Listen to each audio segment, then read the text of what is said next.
Shalom saudara, setelah kita belajar tentang bagaimana tertanam dalam Kristus dengan mempunyai identitas yang benar, membaca firman dan berdoa, kita juga harus mengerti bahwa kita diciptakan untuk bersekutu dengan Allah.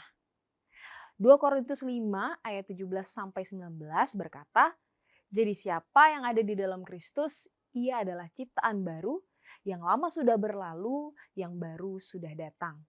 Dan semuanya ini dari Allah yang dengan perantaraan Kristus telah mendamaikan kita dengan dirinya dan yang telah mempercayakan pelayanan pendamaian itu kepada kami."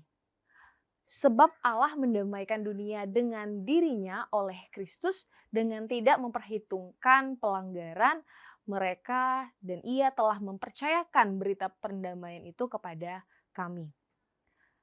Salah satu tujuan Allah menciptakan manusia adalah untuk mempunyai hubungan dengan Dia. Namun karena dosa, hubungan Allah dan manusia menjadi terputus. Oleh sebab itu, Yesus Kristus datang ke dunia dan mati di kayu salib untuk menyelamatkan umat manusia, sehingga hubungan yang terputus karena dosa dapat terhubung dan pulih kembali. Kalimat siapa yang ada di dalam Kristus sejalan dengan Yohanes pasal 1 ayat 12. Tetapi semua orang yang menerimanya diberinya kuasa supaya menjadi anak-anak Allah, yaitu mereka yang percaya dalam namanya. Artinya, hubungan ini dapat diperoleh dengan menerima Yesus secara pribadi dalam hidup kita. Dan di saat itu juga langsung terhubung dengan Allah dan masuk ke dalam persekutuan dengan Yesus Kristus. Persekutuan dengan Yesus adalah relasi hidup yang aktif, dua arah, dan membentuk hidup kita dengan Yesus Kristus sebagai pusatnya. Penting bagi kita untuk percaya Yesus itu Tuhan, tetapi tidak berhenti sampai di situ saja. Persekutuan berarti ada transformasi dalam kehidupan kita. Yesus Kristus sebagai pusat hidup kita. Maka setiap yang kita lakukan mengarah kepada satu objektif, yaitu Yesus itu sendiri. Apakah karakter kita semakin serupa dengan Kristus? Apakah dosa-dosa mulai diputuskan dan ditinggalkan? Apakah keputusan kita semakin selaras dengan kehendak Tuhan? Sederhananya, persekutuan dengan Yesus adalah relasi yang hidup, dua arah, dan menghasilkan perubahan nyata dalam hidup sehari-hari. Tetapi persekutuan dengan Yesus tidak pernah dirancang untuk dijalani sendirian. Kekristenan kita bukan perjalanan individu, melainkan perjalanan bersama. Jika Yesus benar-benar menjadi pusat hidup kita, maka kita tidak hanya mengalami perubahan, tetapi kita juga mulai mengikuti cara hidupnya. Dan salah satu hal utama yang Yesus lakukan selama di dunia adalah membentuk murid. Yesus tidak memuridkan orang banyak secara umum saja, tetapi membangun komunitas kecil, murid-murid yang hidup bersama Dia, belajar dari hidupnya, dan dibentuk secara langsung. Mari kita fokus kepada dua kata kunci, murid dan komunitas. Pertama, murid. Amanat agung dalam Matius 28, Yesus berkata, "Karena itu pergilah, jadikanlah semua bangsa muridku." Ya, Yesus memberi amanat kepada kita yang percaya kepadanya untuk menjadikan semua bangsa menjadi muridnya. Murid bukan sekedar orang yang percaya kepada Yesus, tetapi seseorang yang mengikuti, dibentuk, dan hidup dalam ketaatan kepada Yesus. Artinya menjadi murid bukan soal status, tapi sebuah proses yang terus berlangsung. Pertanyaannya, bisakah seseorang menjadi guru ketika tidak pernah menjadi seorang murid? Jawabannya tidak. Kita tidak bisa membawa orang lain lebih jauh dari kehidupan kita sendiri. Dalam proses pertumbuhan ini, Tuhan juga memakai orang lain yang lebih dewasa secara rohani untuk menolong, membimbing, dan membentuk kita. Inilah yang disebut pemuridan. Kita tidak berjalan sendiri, tetapi dibentuk melalui relasi dengan orang lain. Dan pada waktunya, setiap kita yang sudah dibentuk juga dipanggil untuk melakukan hal yang sama, yaitu menolong orang lain untuk bertumbuh dan menjadi serupa dengan Kristus. Yesus membentuk murid-murid supaya mereka hidup seperti Dia dan hidup melanjutkan misinya.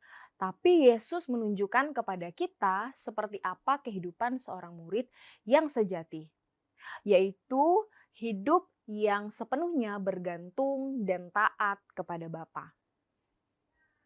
Tetapi supaya dunia tahu bahwa aku mengasihi Bapa dan bahwa aku melakukan segala sesuatu seperti yang diperintahkan Bapa kepadaku. Tertulis dalam Injil Yohanes pasal 14 ayat 31. Jika Yesus Kristus sendiri hidup dalam ketaatan penuh kepada Bapa, maka tidak ada ruang bagi kita untuk hidup menurut kehendak sendiri. Karena itu, pemuridan adalah proses di mana seseorang dibentuk untuk semakin serupa dengan Kristus. Bukan hanya melalui pengajaran, tetapi melalui relasi, keteladanan, dan ketaatan. Dan proses ini tidak berhenti pada diri kita. Setiap murid dipanggil yang pada akhirnya memuridkan orang lain.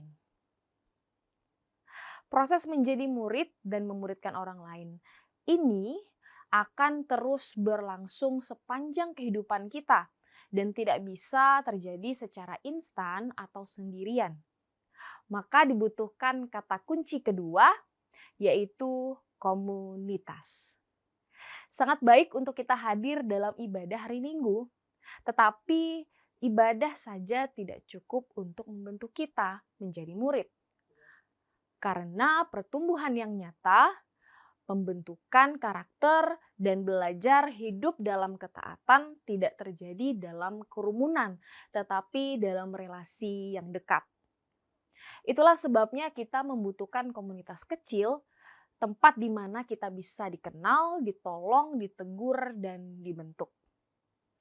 Komunitas kecil bukan ide manusia, tetapi pola yang sudah terlihat sejak gereja mula-mula. Dalam Kisah Para Rasul pasal 2 ayat 44 sampai 47 dikatakan seperti ini.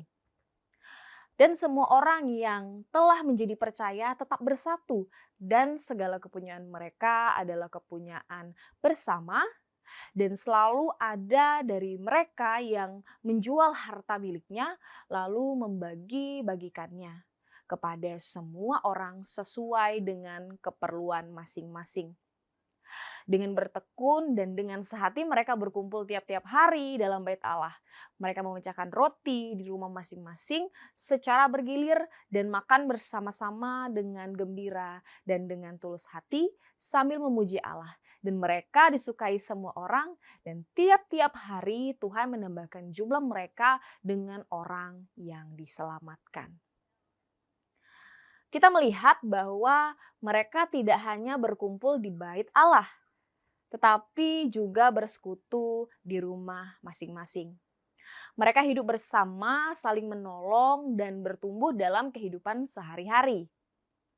Artinya, sejak awal, pertumbuhan rohani tidak hanya terjadi dalam pertemuan besar, tetapi justru dalam komunitas yang lebih kecil dan dekat. Tanpa komunitas seperti ini, kita mungkin tetap hadir dalam ibadah, tetapi sulit untuk benar-benar dibentuk sebagai murid. Jadi pertanyaannya, bukan lagi apakah kita butuh komunitas, tetapi apakah kita mau membuka hidup kita untuk dibentuk di dalam komunitas. Karena itu, kita tidak hanya membutuhkan komunitas secara prinsip atau konsep, tapi kita perlu komunitas yang dengan sengaja dibangun untuk pemuridan. Disinilah Disciples Community menjadi penting. Apa itu Disciples Community? Disciples Community atau yang disingkat dengan DC merupakan sebutan untuk komunitas murid dalam IEC. DC adalah pertemuan kelompok kecil dengan jumlah maksimal 15 orang yang dilakukan dengan sengaja dan konsisten, serta berfokus untuk saling memuridkan dan belajar untuk melakukan firman Tuhan. Di dalam DC, setiap orang berbagi hidup, saling memberi, dan saling memperhatikan seperti jemaat mula-mula. Mereka bertekun dan dengan sehati, mereka berkumpul sambil memuji Allah. DC memiliki visi, terjadi perubahan hidup dan lahir pemurid baru. Jadi tidak hanya berkumpul, tetapi kita belajar firman Tuhan bersama, saling terbuka dan saling membangun, saling menolong untuk hidup dalam ketaatan, dan diperlengkapi untuk memuridkan orang lain.